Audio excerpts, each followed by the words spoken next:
అందరికీ నమస్తే అండి. ఈరోజు రెసిపీ కొమ్ము శనగల కూర.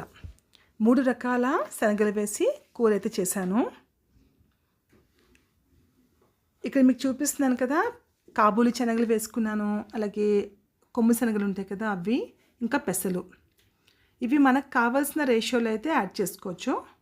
కొంతమంది పెసలు ఎక్కువ ఇష్టపడే వాళ్ళు ఉంటారు, అలాగే కొంతమంది ఈ కొమ్ము శనగలు ఎక్కువ ఇష్టపడే వాళ్ళు ఉంటారు. అంటే కాబూలి చెన లేదా నార్మల్గా కొమ్ము శనగలు కూడా ఆ విధంగా మనకు నచ్చిన విధంగా మీరు ఏవైతే ఎక్కువ ఇష్టపడతారో వాటిని వేసుకొని చేసుకోవచ్చు. నేనైతే ఇక్కడ మూడింటిని కూడా సరిసమాన భాగాల్లో వేసుకుని వాటిని ఓవర్ నైట్ నీటిలో సోక్ చేసుకున్నాను.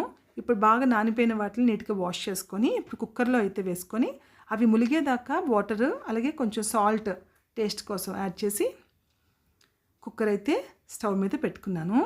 ఇవి దగ్గరగా ఒక 5 నుంచి 6 విజిల్స్ అయితే అవనివ్వాలి. శనగలు అనేవి బాగా కుక్ అయిపోవాలన్నమాట. ఇక నేను 6 విజిల్స్ అయితే కొట్టించుకున్నాక కొంచెం చల్లగా అయిన తర్వాత ఈ విజిల్ని కొంచెం లూజ్ చేసి కుక్కర్ అయితే మూత ఓపెన్ చేస్తున్నాను. చూడండి ఎంత చక్కగా బాయిల్ అయిపోయాయి కదా. పెసలు అయితే ఎలాగైనా బాయిల్ అయిపోతాయి. ఈ కొమ్ము శనగలు కూడా చూడండి మెత్తగా అయిపోయి ఈ విధంగా మెత్తగా ఉడికిపోవాలన్నమాట. ఈ రకంగా చేసుకుంటే చపాతీలోకి అలాగే రైస్, రోటీ, నాన్ అన్నింటిలో కూడా చాలా బాగుంటుందండి. తప్పకుండా ట్రై చేయండి.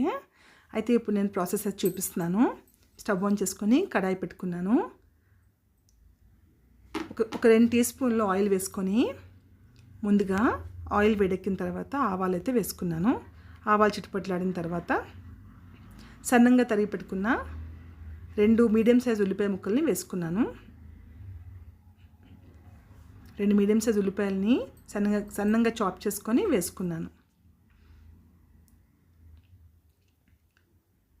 ఈ కర్రీస్కి ఆయిల్ ఎక్కువ వేయక్కర్లేదండి. కొంచెం ఆయిల్ మనకి ఆనియన్స్ వేగేదాకా ఉంటే సరిపోతుంది. మనం ఎంత తక్కువ ఆయిల్ తింటే అంత మంచిది కదా, అందుకోసమని కాస్త పసుపు అయితే యాడ్ చేస్తున్నాను.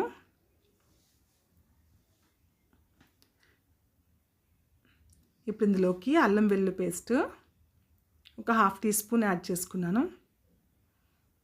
ఈ అల్లం వెల్లుల్లి పచ్చివాసన పోయేదాకా ఫ్రై చేసుకోవాలి.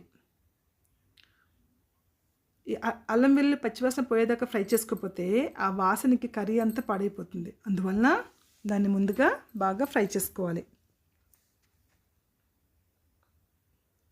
ఈ విధంగా బాగా లో ఫ్లేమ్లో ఫ్రై చేసుకున్నాక ఇప్పుడు ఇందులోకి 2 మీడియం సైజ్ టొమాటోని ఈ విధంగా కట్ చేసుకొని వేసుకున్నాను.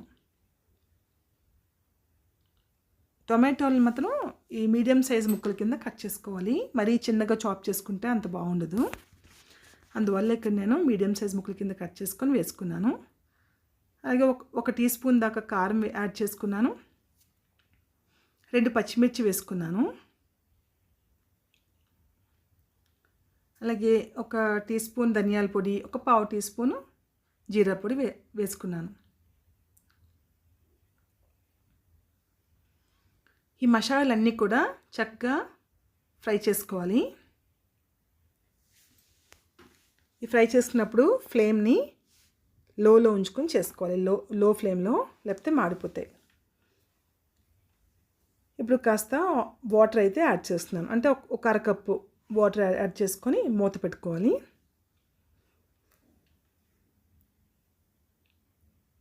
టొమాటో అయితే బాగా కుక్ అయిపోయాయి కదా. ఇప్పుడు మొత్తాన్ని బాగా కలుపుకోవాలి. ఇప్పుడు ఇందులోకి మనం ముందే బాయిల్ చేసి ఉంచుకున్నాం కదా ఆ శనగల్ని ఇందులో వేసుకోవాలి.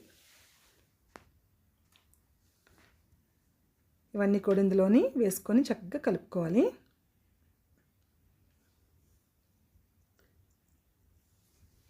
ఇవి హై ప్రోటీన్ ఫుడ్ అండి. ఫైబర్ కూడా ఎక్కువ ఉంటాయి. చాలా చాలా మంచిది. పిల్లలకైనా పెద్దవాళ్ళకైనా కూడా చాలా మంచిది. ఇప్పుడు ఇందులో కాస్త వాటర్ యాడ్ చేసుకున్నాను.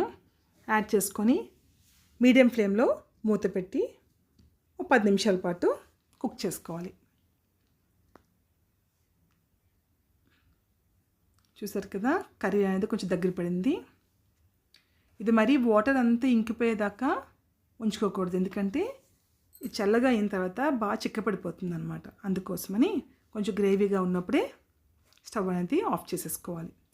ఫైనల్గా మీ దగ్గర కొత్తిమీర ఉంటే కొత్తిమీరతో గార్నిష్ చేసుకోండి. ఇక్కడ నేను కస్తూరి మేతి అయితే కాస్త అరచేతిలో వేసుకొని ఈ విధంగా పౌడర్ కొట్టి వేసుకుంటున్నాను. కస్తూరి మేతితో పాటు కొత్తిమీరని వేసుకుంటే ఇంకా బాగుంటాయి. ఈ గ్రేవీ కర్రీ రైస్లో కూడా చాలా చాలా బాగుంటుందండి, చాలా యమ్మీగా ఉంటుంది. అలాగే ఇంకా చపాతీ, రోటీ, నాన్ అన్నింట్లో కూడా చాలా చాలా బాగుంటుంది. తప్పకుండా మీరు రెసిపీ ట్రై చేయండి. మీకు ఎలా కుదిరిందో కామెంట్ చేయడం అసలు మర్చిపోకండి. మీకు ఈ వీడియో నచ్చితే ప్లీజ్ వీడియోని లైక్ చేయండి. మీ ఫ్యామిలీ అండ్ ఫ్రెండ్స్కి వీడియోని తప్పకుండా షేర్ చేయండి. ఇంతవరకు వీడియో చూసినందుకు thank you so much. Take care. Bye.